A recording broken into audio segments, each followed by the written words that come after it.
coming in tonight. The win streak still intact. What's it going to take for you guys to extend that and finish this homestand on a good note? I think just keep doing what we've been doing. Obviously, I think we're riding a lot of highs, and I think there's a lot of positivity in our game, and I think we just got to keep playing to our strengths and keep doing what we've been doing, and obviously just keep riding this thing right now. Have you seen any themes emerge throughout this winning streak in terms of the play and the strength of you guys that you're talking about? Yeah, I think during this stretch, I think we've been challenged in a lot of different ways. Obviously, being up with the lead and being down with the lead or being down against, and last game obviously being up by a lot of goals. I don't think we've been in that situation much this year, so I think there were a lot of different challenges that we've been faced, good and bad. So I think we're doing a good job with receiving these challenges and responding well to them, and I think we just gotta keep it going now. What are the keys to staying focused on doing the little things right when you are in a streak like this? I think you can't really think too much about the future, and I think we just gotta live in the moment and play in the moment, and obviously a win last game, a win the game before is nice, but it's a new day, it's a new opportunity for our team, and I think that's just the way we got to look at it. It's day by day and game by game. But obviously feels nice to have that kind of swagger and that momentum, going into those games that are up next. Thanks, Joe. Sorry for pointing up, but what's the key to maintaining the consistency and maintaining that momentum along the way right now? I think it's about focusing on what makes us a good hockey team and keep building on that. We've still got a couple of areas that we want to get better at, and I think that's the way to keep going, just to want to get better and keep developing. What would those areas be? It's different, right? Like want to be more aggressive in our forecheck, get quicker stops in our D zone and get out of there. Things you work on during an entire season, right? So it's just about keep going. The consistency in your own game has been something we've really admired so far this season.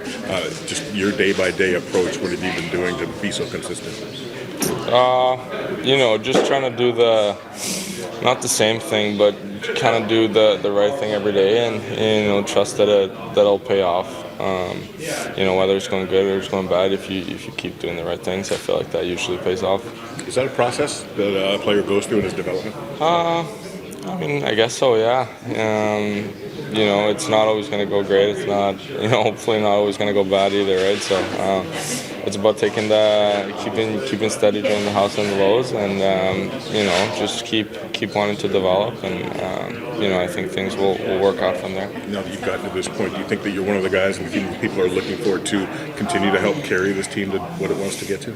I think we all want to get there, right, and everyone contributing in their own way. Obviously, I do it my way, and a lot of other guys do it their way. So, it's I keep playing my game, and keep impacting the game the way I know I can. So everybody doing their own job collectively leads to team success, is what you're really saying there? Yeah, I'd say so, right? Like, I feel like that's when we play the best, when everyone's really chipping in and doing their part.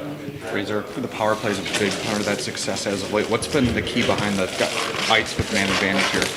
I think we've gotten really good at especially retrieving pucks and attacking off of it. Obviously our shot mentality, and then just making plays when they're there. I think that's a big part, right? You have to read and react and find the place, and then obviously we got stuff that we want to do coming into the game, but it's not always going to work out. So read and react and trying to play fast. Hey, what's Marco brought to your line these last couple of games? Marco's he's a really good player. He's fast. He skates hard, and he's got good vision as well. He brings a lot of speed. He's not afraid to get in the dirty areas and stuff like that. So it's been fun seeing him out there. Is Villy starting tonight then? I'm sorry? Is Villy going to start in goal? Villy is, yeah. What are you hoping to see from him? Just a good game. It's our first opportunity to watch him play, and from what I heard, from people around the team, players included, that he played really well when he was here. He didn't get a lot of run support. Sometimes good goaltending needs help, and I'm hoping that he can provide that first part, and the rest of the crew can help him with everything else. Hey, Todd, is it important to have like 3 goalies these days in the NHL? They have like have that one guy ready down in the minors and Ks? Well, the depth of goaltending is obviously important. I don't know if you need 3 on your roster. I think every team's in a different situation where they have guys signed and they may all be in one ball. You could have a Winnipeg starter and just have a backup around, but every organization's different. You said something after the last game about everybody feeling important. And I'm just wondering, like, how as a coach have you gone about trying to facilitate that, to make that happen? Well, I think when you make contact with somebody on the team in an informal setting, or even a formal setting, it's important that I don't keep going Larks, or Mo, Mater. Make sure, and I'm using all the slang that the coaches would use, nicknames and stuff like that, but if Mater hears it, or Rass hears his name sometimes, or they have the ability to start a drill, if they show up in a video clip that's really important to the team, a positive one, that empowers them and makes them feel important. And we're only as good as our weakest link, I think, so we try and keep everybody involved and make sure they know that they have a role to play and expect them to play it. How beneficial is it for some of these young guys like Casper, Johansson, Berggren to be contributing, stepping up at the key moments in a winning environment? Well, it's very important. I think that you get excited about your first round draft picks, all your draft picks. You pick them and they come and you're excited about them. You don't see a lot of negative aspects in their game, and then they get here and we kind of figure them out a little bit, formulate a plan for them. Some develop quicker than others, physically or mentally. And then when they finally get here, you hope that they can fit quickly, that they can find ways to be productive, not always based on points. That's the true reward for an individual, but be productive in contributing to a game. And if you can be winning while they do that, then I think the process moves a little bit quicker. But it's essential. I'm sure San Jose, for the guys that are in here, they're looking at that too with some of their high-end prospects. It does take time, and you can't, for as much as you try and hurry it, you can't. Veleno talked about the habits that he's seen through this group throughout this stretch. How have you seen their effort, intensity, attention to detail throughout this kind of win streak here?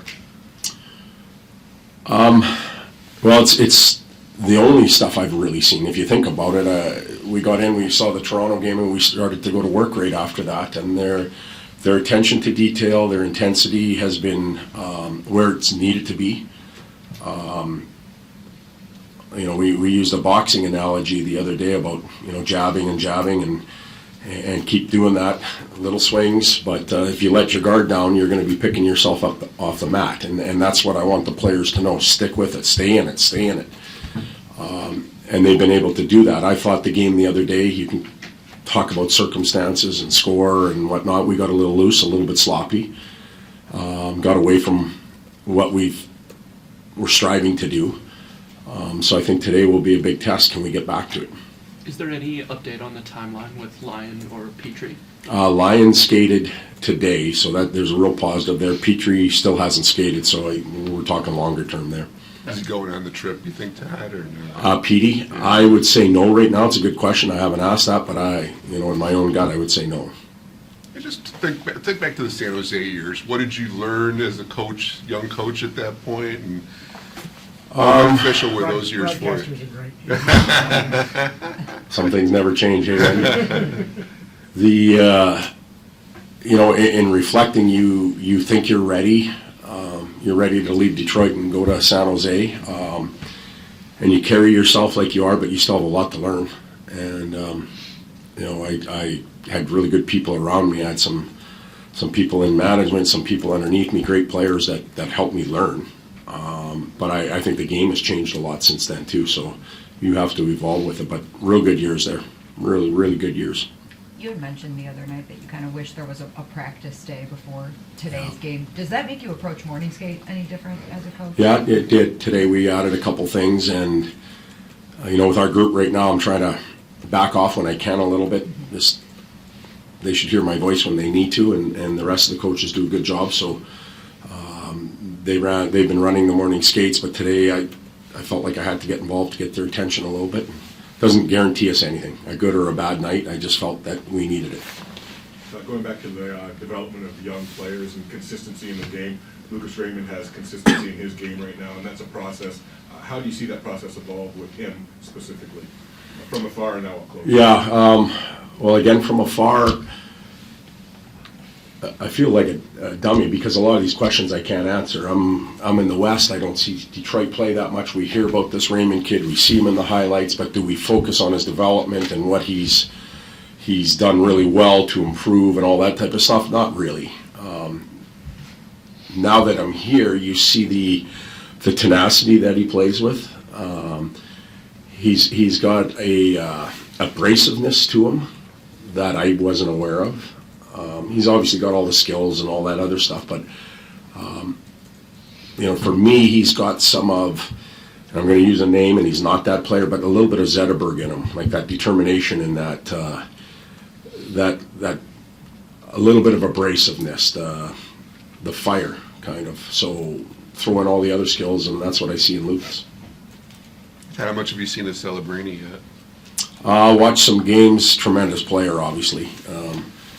You don't go number one overall by accident. You don't start your career and get injured right away and have to watch and then play catch up. And he's produced the way he has. He's and he's a lot of the first picks overall sometimes aren't aware of the other side of the puck. He seems to be for the most part. So, really good player. You've had good starts through this stretch right now. How much has that been a contributing factor to carrying momentum over game? I don't know if it carries from game to game, but they understand what it feels like when they start the next game, how important it is. So the Seattle start, we weren't the better team, not for the first 3 or 4 minutes. They had some chances, we needed some saves, and then we settled in and quickly scored. So there's a little bit of a misleading, you score in 4 of your first 5 shots and it's a great start, but it could have been 1 or 2-0 the other way. We gave up a partial breakaway and got away with it. The goaltender helped us out and then found our way into the game. Good. Thank you.